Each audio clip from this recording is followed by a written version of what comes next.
Extinction Rebellion has three basic demands to our governments. The first one is that they should tell the truth and communicate to the citizens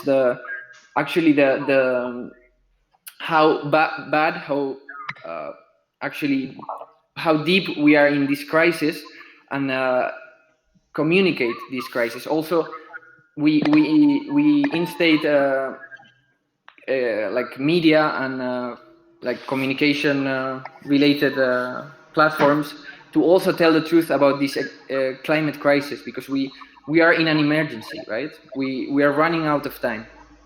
The second demand of Extinction Rebellion is that governments should take urgent action and act now to counteract this climate crisis. For example, reducing to net zero the carbon emissions to 2025. This is so because the IPCC,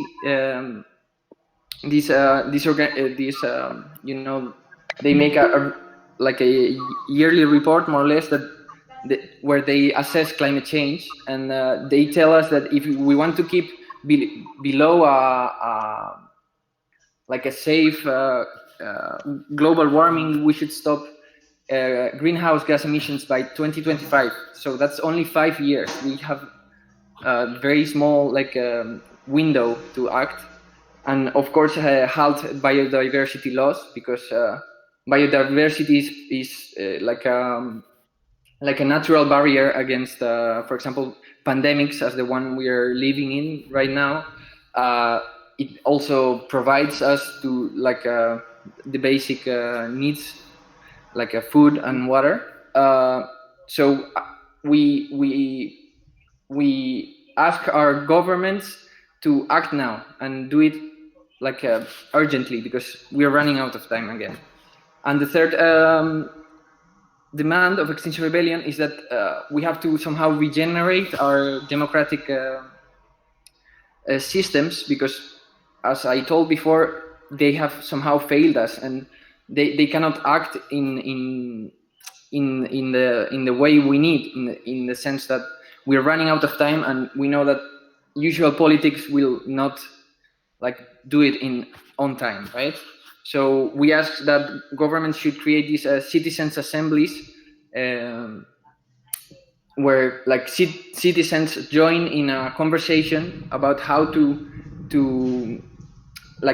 they create actually laws and policies to tackle climate change and the ecological crisis. I'm going to show another. So I'm going to show the actions we take in Madrid, for example. Let me see if I can present. Everyone is okay there? What's that? Wait. Here. Can you see the presentation now? Sí. Okay, so this is in Spanish. I hope you can understand. But so how does Extinction Rebellion ask these demands? Is using non-violent direct action. So it's an act of civil disobedience that is non-violent. Somehow we don't use violence, but we disobey some laws. So we do these kinds of action where you can actually be repressed by police. As I told before, also XR is a self-organized system. So it's like you have these small circles, and people have in these circles a mandate, and they have total autonomy to do their mandate. I don't know if this is clear. Of course, we use performance and art to do our actions. This is an action that was taken during COP25 that was moved from Chile to Madrid. So you can see people here performing, dancing, playing drums, music. We have also sculptures, where actually we make them. So we use art as a way of communicating to society, right? This urgency we have.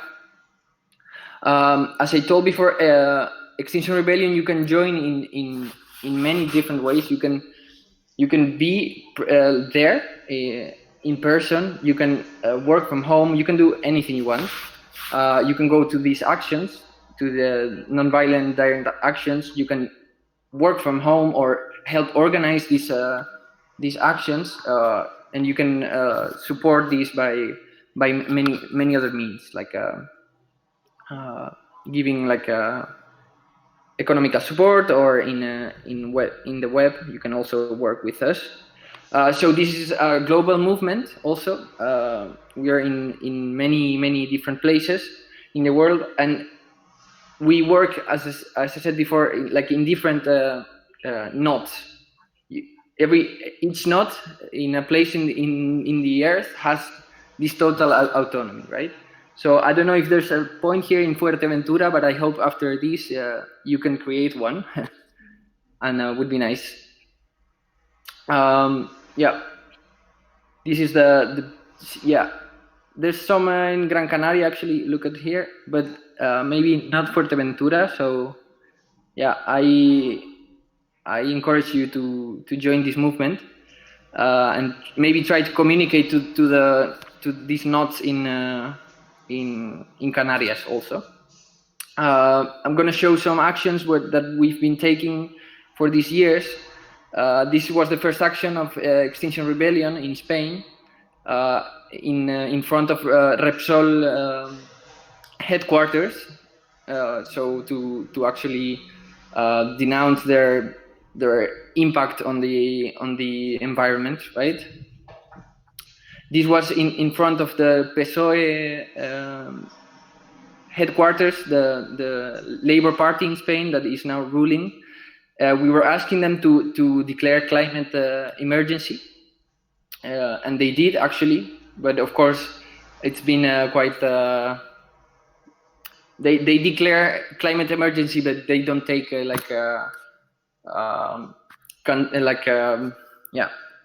these policies we actually need. It's just like words sometimes.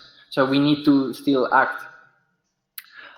This was in our second international rebellion, because XR tries to rebel in every part of the world at the same time, somehow to have this momentum going. This was in Madrid. We blocked a bridge. You can see here like a boat, for example. We also camped in front of the Ministry for Ecological Transition in Spain, to ask to the minister that they should create this citizens' assembly to tackle climate change and the ecological crisis. And they actually told us they were going to do this before 100 days since they took power, the new government, but they haven't. So we need to push again and make these citizens' assemblies. I don't know how you say this in English, but vinculante in Spanish. That actually the laws that come out of this citizen assembly are somehow must be voted in a referendum by the whole society. Okay.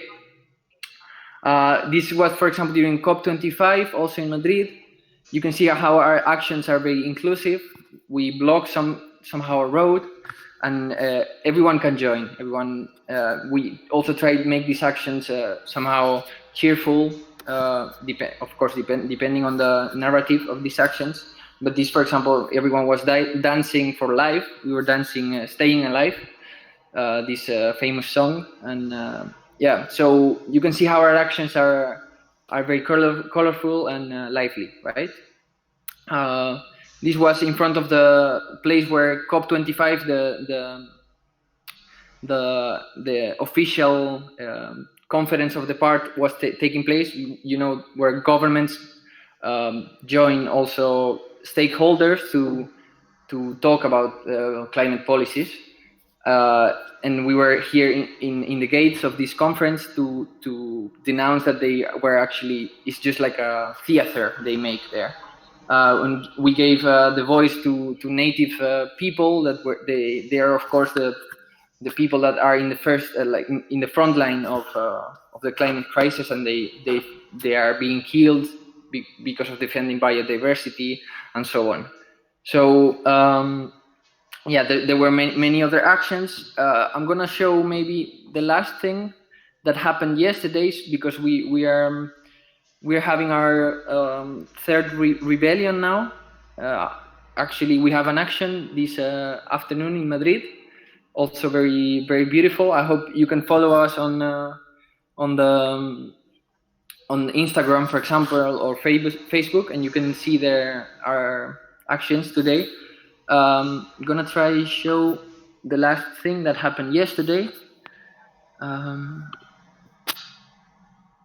So you're gonna see yourself for a bit. Can you see this now? Yeah. So we were representing the deaths that the climate crisis is actually causing right now, and like with many things related, like pandemics, droughts, famine, and these kind of things are related with the climate crisis.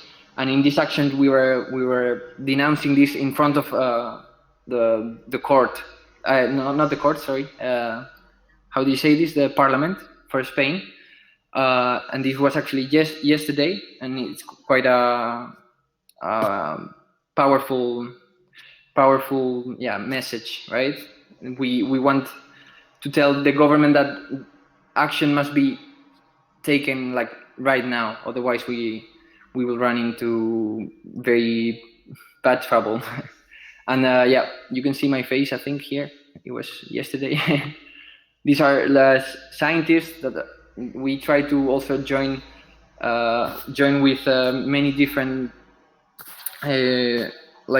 profiles of people. This is, for example, a genetist that was talking about he's an expert also in climate crisis. And this is also a woman that she's an expert in communicating the climate emergency. So I think I will leave some space for questions, or if you have anything to tell me how you can create these XR nodes. I encourage you to do this, because it's a very nice way of working together. I didn't read the principles we have, but it's, of course, we base our interactions in non-violence, in accepting each other, never blaming and shaming, because we all live in this toxic system. Of course, we are decentralized. There's no hierarchies, and yeah, that's it. I'm open for questions now. I hope you could get some points. Yeah. Which European Union government do you think has the best policy for sustainability?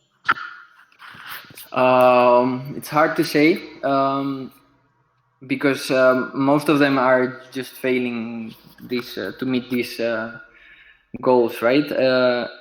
For example, these citizens' assemblies happened in the UK last year, and also in France. So actually, governments that could seem more like neoliberal or more closely related with the toxic system that is more or less killing the planet, actually are taking these deep transformations of democracy that are needed to change this system somehow. And in France, I think it was 100 people from all different places in France that joined together. They were given some information by experts about the climate crisis, and then they were facilitated a dialogue between themselves to create these policies. And for example, they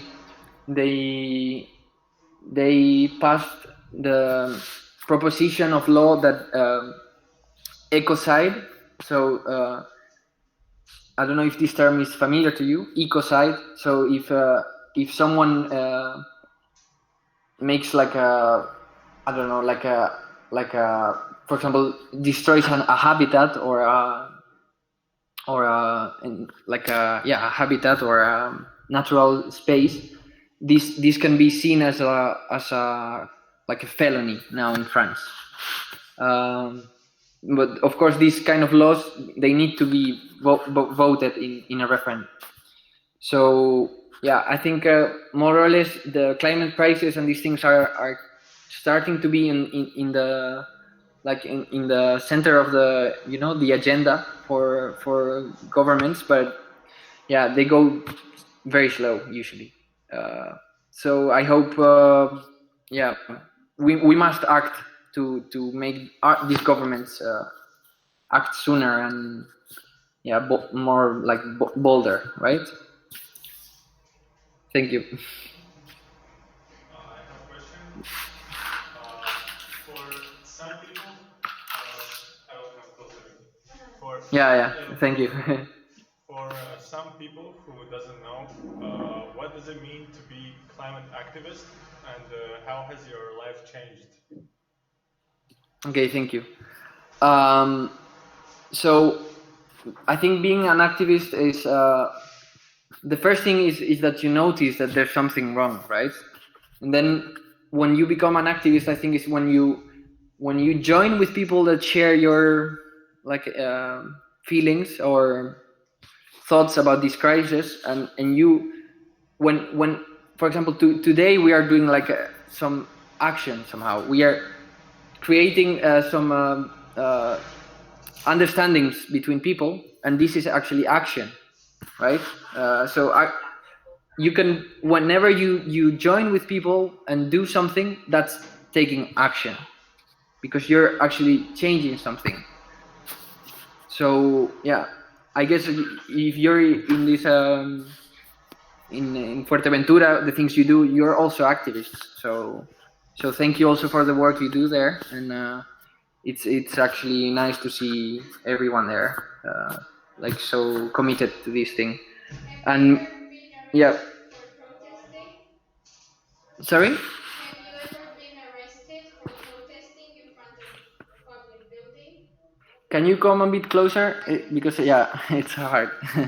Sorry. Have you ever been arrested for protesting in a public place for one No. of the causes? Yeah. Usually, it's quite hard that they arrest you here in Spain because we're not non-violent. We for example in the actions I was showing you the one that everyone was blocking this bridge. Out of 200 people, only 3 people got arrested. But I've never been arrested. For example, I've been like identified by police like at least 7 times. I hope I never get like a very big fine or anything. But of course, in these movements, if you get a fine during an action, the movement takes responsibility for fighting for this in the court and eventually pay this. Okay. Yeah. More questions? We'll take one more if there's any. So, so maybe there's some example that has happened in your life while you're activist that you have acted and the government had changed something, or some goal has been reached. Yeah, for example, the one I was showing where we were camping in Madrid in front of the ministry. So actually, after 3 days of camping there, the minister accepted that we came to their office and talked to them, and they accepted to have this citizens' assembly in Spain for climate change. So that was actually like a good hype, It was like, oh wow, you can actually change something by protesting, right, and mobilizing. So this was a goal that, for example, was they haven't done it yet. We hope they do because they compromises themselves to do this, but also understand that these kind of goals are like the brighter ones. But whenever you do anything, you are changing like mentalities and how people also relate to each other, and that's actually changing something. And it's so easy to see that realities, if you do mobilize to change them, they change very quickly. So I encourage you to take action and keep the good work with these things. Thank you. Thank you so much, Alexandre. I wanted to say that if you want to follow their movement, it's XR Madrid low bar. Do you say that? I just made it up. Yeah. That's in Instagram, so we can be up to date with the movement this afternoon. Yeah. So, yeah. No. Also, there's like a whole Spain account. Is ES Rebellion, and yeah, I also encourage you to follow these things. And I would really love to see in some time that there's like one of these knots in Fuerteventura. hopefully. Thank you so Yeah. much, Alexandre. Yeah.